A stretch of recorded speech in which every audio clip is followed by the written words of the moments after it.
¿Qué tal? Buenos días a todas y a todos. Les agradecemos que hayan acudido a esta convocatoria en la que se hace del conocimiento de la sociedad la emisión de la Recomendación 3/2016.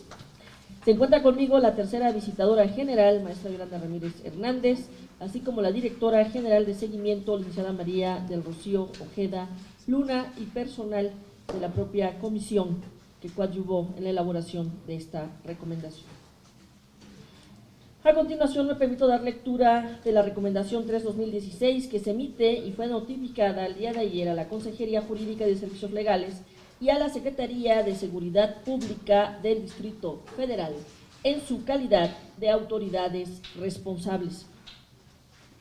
Las violaciones a derechos humanos acreditadas por este organismo en la Recomendación 3/2016 corresponde a 2 expedientes de queja registradas en esta comisión durante los años 2011 y 2013, cuyas investigaciones fueron iniciadas de oficio por el conocimiento que este organismo público autónomo tuvo en medios de comunicación impresa del fallecimiento de 2 personas que se encontraban en custodia de jueces de justicia cívica.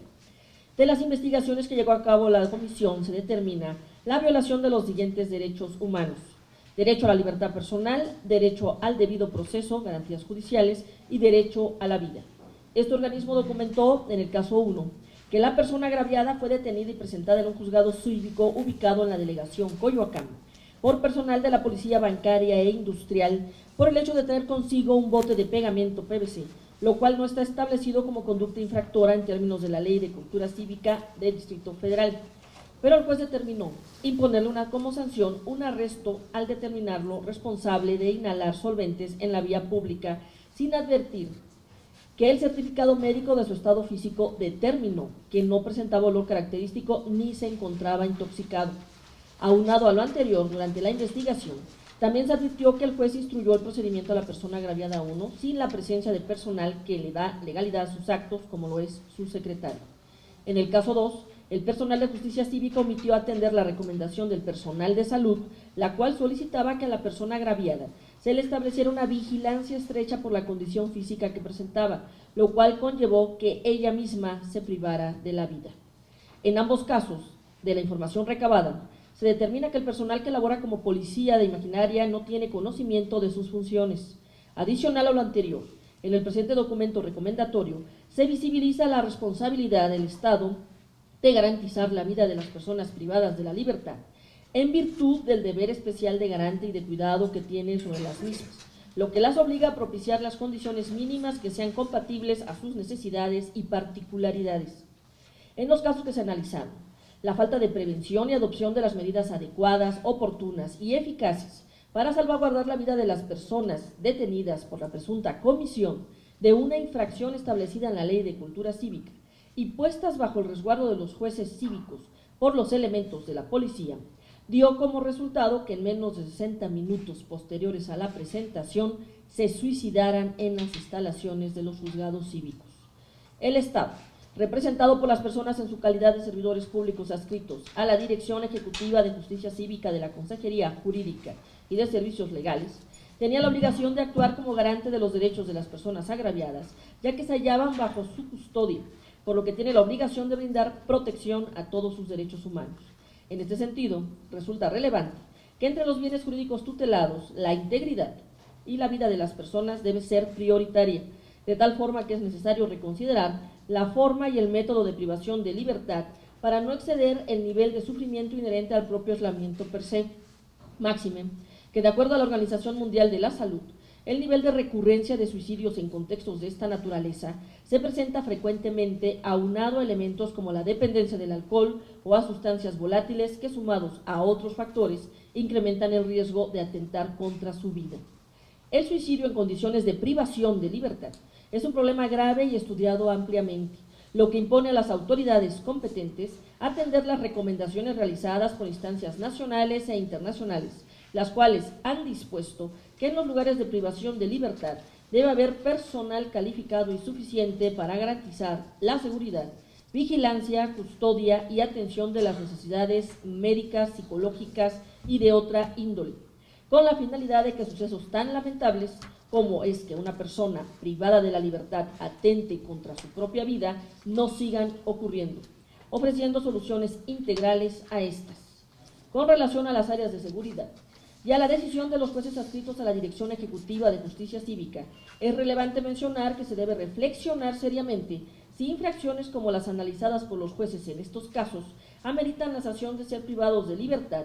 y de ser proporcional, necesaria e idónea esta medida. ¿En qué tipo de espacios deben ejecutarse la misma? Ya que los que actualmente se utilizan atentan contra la dignidad y seguridad de las personas, pues son cerrados, poco ventilados, iluminados artificialmente, con barrotes que, como se aprecia en los casos que se analizan, fueron utilizados como puntos para el ahorcamiento, siendo estos factores considerados riesgosos y promotores de actos que atentan con el derecho humano a la vida en particular y con otros derechos en general. Esta comisión considera que las y los funcionarios que tienen cargos públicos vinculados con personas privadas de la libertad deben conocer las estadísticas que proporcionan los organismos internacionales respecto de los casos de suicidio, las particularidades de los asuntos ocurridos en el ámbito nacional y las circunstancias que deberán ser observadas para evitar que la persona detenida atente contra su vida. Aunque las causas del suicidio sean complejas, es necesario reconocer que algunas personas parecen ser especialmente vulnerables a este acto, cuando tienen que hacer frente a eventos difíciles de la vida o a una combinación de factores de estrés.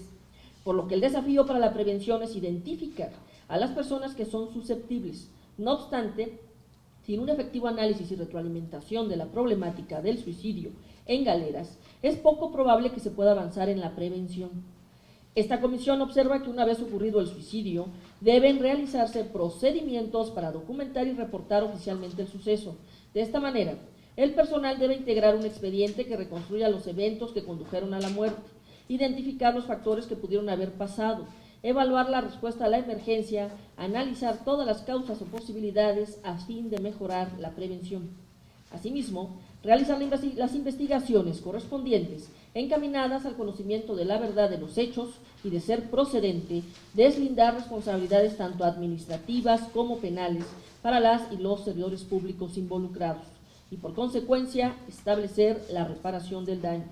Es de resaltar que, como lo expresa la Comisión Interamericana de Derechos Humanos, reconocer la dignidad de este tipo de infractores con independencia de su condición personal o situación jurídica es el fundamento del desarrollo y tutela internacional de los derechos humanos. En este sentido, cobra especial relevancia enfatizar que las personas privadas de libertad tienen derecho a recibir un trato decente provisto por las y los funcionarios, quienes deben especialmente respetar y garantizar particularmente el derecho a la vida e integridad personal, incluso cuando la violencia provenga de ellos mismos. A esta comisión le preocupa que prevalezcan fallas estructurales en todo el sistema de justicia que recaigan en la falta de supervisión en cada una de las etapas que conlleva el arresto de personas infractoras de alguna causa cívica. Por lo anterior, el primer paso de toda política integral diseñada debe dirigirse a hacer frente a las deficiencias estructurales relacionadas con la mejora de la infraestructura, la vigilancia y el seguimiento de los casos. No pasa desapercibido que en el año 2004 esta comisión publicó el informe especial sobre la situación de los juzgados cívicos en el Distrito Federal. En este trabajo se concluyó que las severas deficiencias en el funcionamiento de los juzgados cívicos radicaban en 3 factores principalmente: presupuesto insuficiente,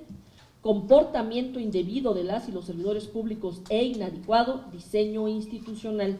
Si bien el gobierno de la Ciudad de México desde entonces ha invertido una cantidad importante de recursos para mejorar su funcionamiento, los casos representados en este documento son una muestra de que las acciones han sido insuficientes y de que las fallas que aún persisten deben atenderse. Por lo anterior, se recomienda a la Consejería Jurídica y de Servicios Legales del Distrito Federal un total de 7 puntos de los 10 que están en la presente recomendación. De entre ellos destacan la reparación integral a los padres y madres de las personas que fallecieron,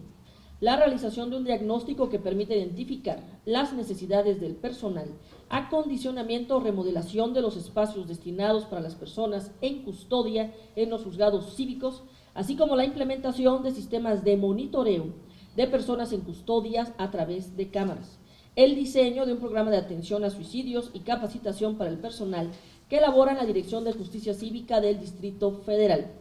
Por su parte, en el caso de la Secretaría de Seguridad Pública del Distrito Federal, en el documento se le dirigen 3 puntos recomendatorios en los cuales se les solicita capacitación para el personal que presta servicios de imaginería en los juzgados cívicos, la elaboración de una circular en la que se instruya al personal llevar a cabo actividades de vigilancia oportuna, adecuada y eficaz de las personas que se encuentran bajo cualquier calidad en esas instalaciones, en particular de quienes están en etapa de recuperación, custodia o arresto, y la conclusión de la revisión. La conclusión de la revisión y publicación del protocolo de actuación policial de la Secretaría de Seguridad Pública del Distrito Federal para detención de infractores y probables responsables. Finalmente, agradezco a las y los visitadores adjuntos de la tercera visitaduría general de esta comisión, encargados de investigar y documentar los expedientes de queja relacionados en el presente documento recomendatorio, y al personal de las direcciones Ejecutiva de Vinculación Estratégica, Ejecutiva de Seguimiento y Ejecutiva de Educación por los Derechos Humanos por sus aportaciones para enriquecer el presente documento. Esta comisión espera que las autoridades a las que se dirige la presente recomendación la acepten y, de ser el caso, la cumplan en atención a sus obligaciones de prevenir nuevas violaciones a derechos humanos como las documentadas en este instrumento y de reparar los daños ocasionados a las víctimas indirectas. Muchas gracias.